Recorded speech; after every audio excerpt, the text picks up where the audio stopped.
慢慢亮起来的趋势。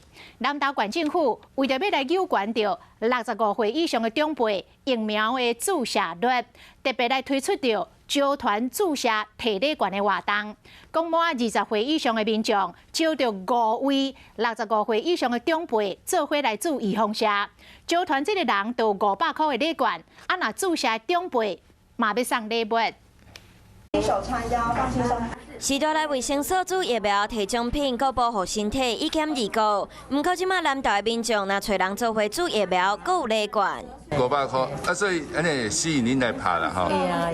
我会宣导。县政府讲，只要找到5位65岁以上做伙注第3剂的民众，就会当摕到500块的礼券。若找到6个人，就是600，加1个人加100。另外做伙来做的时段，嘛会当经喙暗快肽宣导品等等的奖励，互民众做伙来注疫苗。如果你打了3剂以上，你可以预防你去住院的这个效果。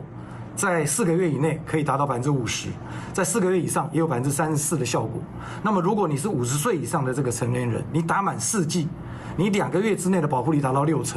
县政府统计，目前县内第3剂疫苗的注射率大约74%左右，离目标80%也有一段距离。即马中秋节就伫要到啊，真侪人可能会航肉群聚，所以推出找人的奖励，希望赶紧提升注射率。Hello， 大家好，我是乃瑜，要教给大家2个任务。第一个，华视新闻的脸书专页，你按赞了吗？